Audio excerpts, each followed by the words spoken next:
Hey guys, welcome back to Objective Reviews. I'm Nick and today we are going to be taking a look at the Gionee A1, the selfie camera. Yeah. Well, let's get started right away with the unboxing and a note to Gionee, their product designers. Why do you need such a big box for such a small phone?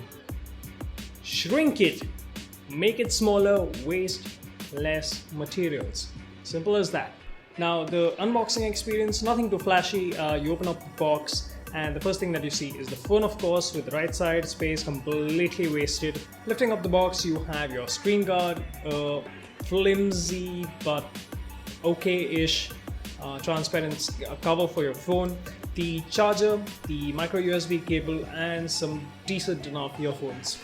Now let's get the box out of the way and take a look at the phone itself. Now our review device is the Golden Spect A1, and to be very honest, this actually looks very close to the golden iPhone that is out there.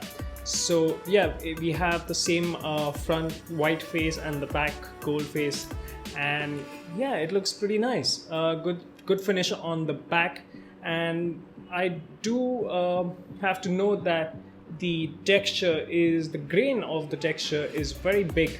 So although you cannot feel that it's big with your hands, it is big and it is very noticeable. It's not a fine grain texture that we would expect from a phone of this price. So let's move on to the back of the phone, and right on the top you have your 12 megapixel rear camera, which I think is from Sony. Then you have your dual tone flash, followed by the fingerprint sensor, which has the Gionee logo, which looks like a smiley.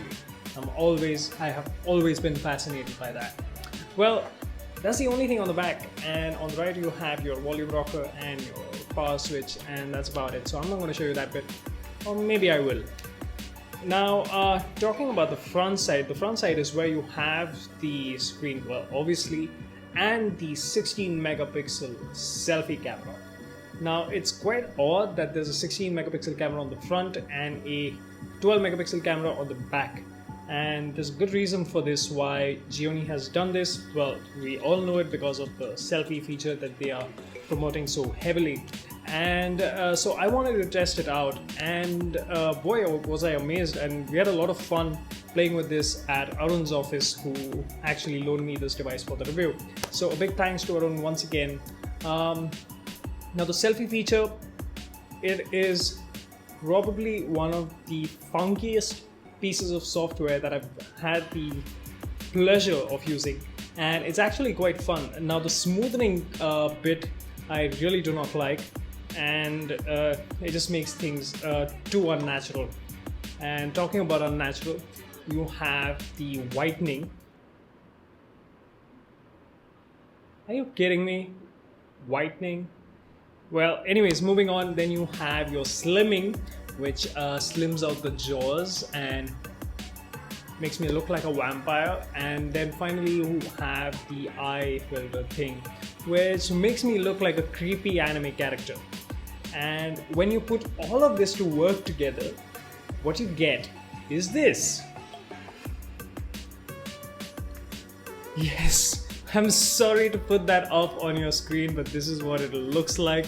I'm sure there are a lot of people out there who can take better pictures than this and put these features to some great use, but I am not one of them. As you all know, I'm not a big selfie taker, and this is like a complete waste of software power in my hands. But what I do have to appreciate is how well this bit has been engineered, because taking live buffer data from the camera sensor and doing all of this on runtime and showing it on our screens on the phone, well, number one, you need a very fast processor, which this phone has. It runs at 2.0 gigahertz on an octa-core, and it has 3 gigabytes of RAM, 64 gigabytes of inbuilt storage, which is expandable up to 256 gigabytes if you can find a micro SD card that big.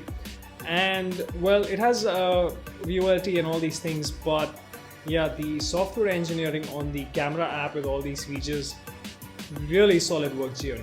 Now talking about the software part of things, let's go into the OS. It is running Android 7.0, and that's good to see. It is unfortunately heavily skinned, and that I do not like. I do not get why this skin is required on that phone, because if Gionee had kept it, the neutral, natural Android OS, the phone would have done wonders, and just preloaded with the camera app with all these features that you're planning to push or you're wanting to push, and that would have done wonders. But the skin on the phone just takes away the experience.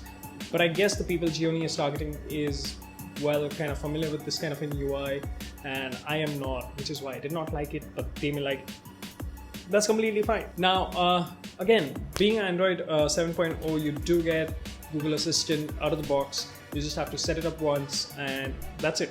She or he or whatever, it is going to be there for you always. Well, yeah, so in a package at this price point, the Gionee A1 does a great job at taking photos with the front camera, like we've already seen. Here's another one. And the rear camera is very okay. It's not the greatest camera you've seen on a smartphone in 2017. So yeah, don't swear by it. Don't hold it against the phone, because it's not going to do a very great job. The front camera is what you want to be using majority of the time, and if that is going to be the case, do definitely check out this phone.